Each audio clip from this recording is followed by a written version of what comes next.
جو جن کا اثر ابھی بھی میرے اوپر ہے اور کبھی بھی ختم نہیں ہوگا، یہ میں آپ کو بتا رہا ہوں۔ انوار الحق صاحب نے کیا کیا، انہوں نے چھٹی 7ویں کلاس میں جب ہم شام کے ٹائم پہ ہمیں بڑے اچھے پیارے انداز میں بتاتے تھے اور موٹیویٹ کرتے تھے، وہ خود ہر وقت ان کی زبان چل رہی ہوتی تھی، ذکر کر رہے ہوتے تھے، اور شام کو ہم چھوٹے چھوٹے ہوتے تھے تو ہمیں یہ موٹیویٹ کرتے تھے کہ ہم میں سے کون جا کے مسجد میں اذان کون دے گا، فجر کی اذان کون دے گا، ٹھیک ہو گیا۔ تو مجھے یاد ہے کہ بودلے اسکول میں رہتے ہوئے صبح فجر کے ٹائم پہ سردیوں کے موسم میں سخت سردی ہے دسمبر جنوری کی، آپ وہاں پہ صبح سویرے اٹھیں اور سپیڈ سے مسجد پہنچیں، وضو کر کے اذان دینا یہ اچھا میں سمجھتا ہوں آسان کام نہیں ہے، ایسے ہی ہے، لیکن زیادہ تر وہ مقابلہ میں ہی جیتا کرتا تھا اور مسجد میں جا کے فجر کی اذان میں دیا کرتا تھا، صحیح ہے نا۔ تو یہ مجھے خود اس کا احساس پیدا نہیں ہوا، بٹ یہ ٹیچرز نے میرے اندر پیدا کیا، اور خاص طور پہ میں انوار الحق صاحب، ابھی کافی عرصہ ہوا میں تو ایئر فورس میں رہا، اس کے بعد وہ 7th کلاس کے بعد ایکچولی مجھے نہیں پتا کہ اللہ تعالیٰ ان کو زندہ ہے تو خیریت اور عافیت سے رکھے، اگر چلے گئے تو سب نے جانا ہے، تو اللہ تعالیٰ ان کا وہ جو جہان ہے وہ اچھا کرے، کیونکہ انہوں نے ہمارے جیسے اسٹوڈنٹس پیدا کیے۔ اس کے بعد ہمارے پاس میں تھوڑا سا اپنا یہ جو اپنا تعلیمی سفر جو ہے نا آپ کو بتانا لازمی ہے۔ جب یہ بودلہ اسکول دور تھا، تقریباً 2 سے 2.5 گھنٹے میں پیدل چلنا پڑتا تھا، ٹھیک ہو گیا۔ 2 سے 2.5 گھنٹے پیدل چلنا آسان نہیں ہے نا گاؤں میں۔ صبح فجر کے ٹائم پہ اندھیرے میں اٹھتے تھے، اور جب اسکول پہنچتے تھے تو زیادہ تر ہم لیٹ ہو جاتے تھے، اور سپیڈ سے بھاگتے تھے، اس بھاگنے کے باوجود بھی ہم لیٹ ہو جاتے تھے، ٹھیک ہو گیا۔ اور لیٹ ہونے کے بعد پھر ہم سامنے گیٹ کے اوپر وہ پرنسپل صاحب ہمیں اور جو ہمارے جو پی ٹی آئی صاحب تھے وہ روک لیتے تھے، اور زیادہ تر اوقات میں ہمیں ہاتھوں پہ ڈنڈے کھانے پڑتے تھے لیٹ ہونے کی وجہ سے۔ وہ ان کے پاس یہ بہانہ نہیں ہوتا تھا کہ بھائی کہاں سے آ رہے ہیں، وہ دور سے آ رہے ہیں، 2 گھنٹے کا سفر ہے، بٹ ہمیں یہ فیس کرنا پڑتا تھا اور ہم اس کو لے لیتے تھے، ٹھیک ہو گیا جی۔ اور اس میں میں سمجھتا ہوں کہ وہ ہمارے جو پیرنٹس کی بیکنگ تھی لگاتار کہ ہم نے کچھ اور نہیں کرنا ہے، صرف پڑھائی کرنی ہے، صحیح ہے نا جی۔ اس کے بعد پھر 7th کلاس میں ہم ادھر ایک مڈل اسکول ناڑا کھلا، اس کا ذکر کرنا بہت ضروری ہے، کیونکہ ایک اور جو میرے اندر ایک بہت زیادہ امپورٹنٹ کیریکٹرسٹکس یا ٹریٹ یا خوبی جو میں سمجھتا ہوں میرے اندر پیدا ہوئی، وہاں پہ بہت سارے ٹیچرز تھے، لیکن ایک ٹیچر ہے جس کو میں کبھی بھی نہیں بھول سکتا اور جن کے لیے میں ہر محفل میں ذکر کرتا ہوں اور لگاتار دعائیں بھی کرتا ہوں، صحیح ہے نا جی۔ 7th کلاس آدھی میں نے بودلے اسکول میں پڑھی، اور آدھی کلاس میں جا کے مڈل اسکول ناڑا میں جا کے پڑھی، صحیح ہے جی۔ وہاں پہ ہمارے ٹیچر تھے چھوٹے قد والے، اینکیں پہنی ہوئی،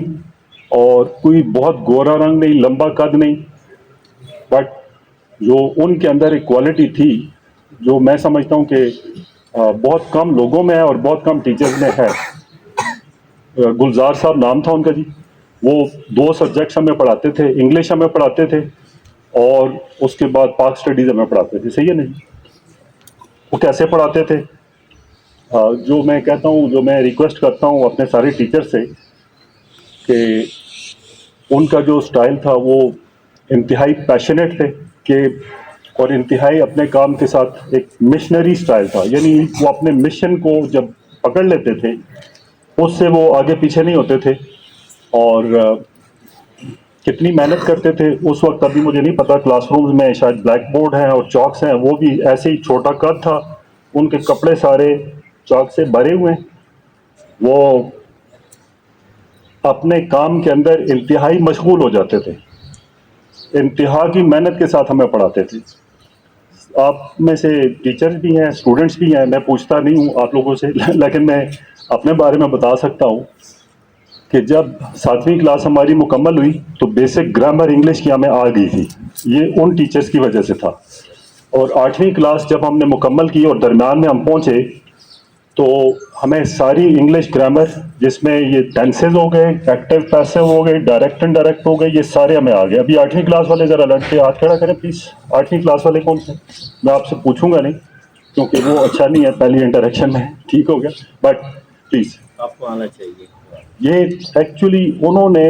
اپنے حساب سے ہمیں پڑھانا شروع کیا، اور پھر یہ ہوا سر، میں آپ کو بتانا چاہتا ہوں کہ مڈل اسکول ناڑا سے ہائی اسکول چندو میرا کافی دور ہے.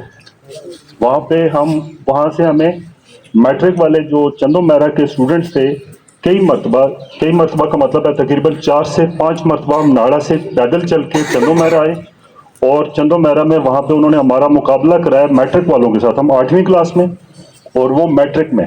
تو ہمارا مقابلہ ہوتا تھا یہ انگلش گرامر کا, یہ جو active passive direct indirect tenses, یہ بیسکس ہیں.